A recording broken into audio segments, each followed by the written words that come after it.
Welcome back to my channel. My name is Experience One. You can call me Abdul Malik. Today we are going to look at hepatitis B virus. Now, this is a very serious condition that mostly affect the liver. Okay, hepatitis B is a virus that affect the liver. So it means it causes inflammation. It causes inflammation to the liver. That makes it very dangerous. Okay, now one happy thing is that, or one most important thing is that, when the liver becomes inflamed by this particular hepatitis B, there's going to be the immune system fighting against the virus. So in the healthy individuals, they can have a mild symptoms that can last for about 6 months. And these people, after they get the infection and they are they are able to fight against the virus, what mostly happens is that they are going to develop an immunity, meaning they contracted the virus all right, but their system was able to fight the virus and then heal themselves, and they develop an immunity against any subsequent Hep B infection.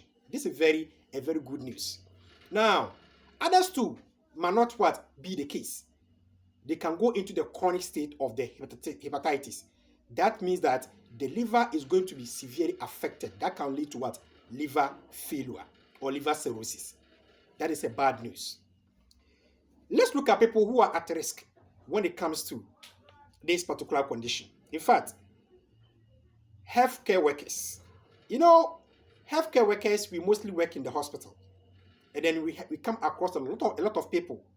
Okay, we come across a lot of people in this particular situation.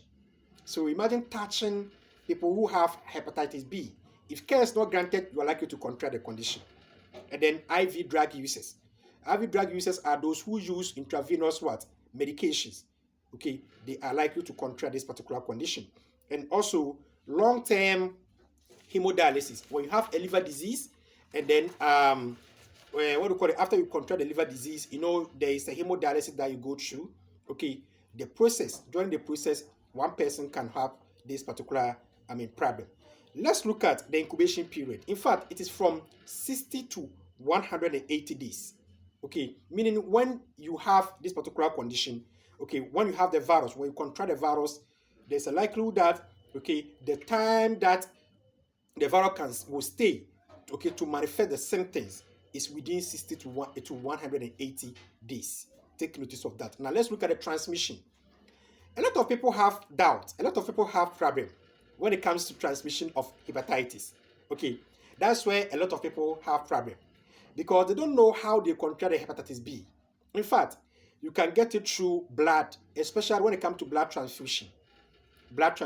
Okay, you can have the hepatitis B from this particular condition, especially when the blood is taken from, or the donor is a hepatitis B positive.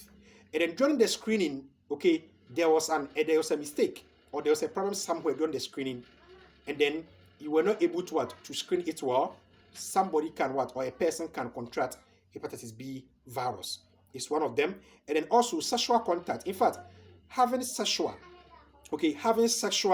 intercourse with somebody who is infected with hepatitis B, okay, with that protection, you are likely to have this condition. So take note of that.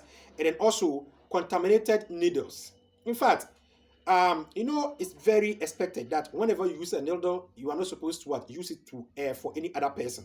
So if by mistake, okay, you get pricked with this particular needle, just like HIV, you are likely to contract this condition. And then saliva. But people are also worrying if it comes to saliva. Okay, when there is an infected saliva, you are likely to have it, but not the type of kissing, no kiss or hugging the individual, or coughing, okay, or maybe sneezing.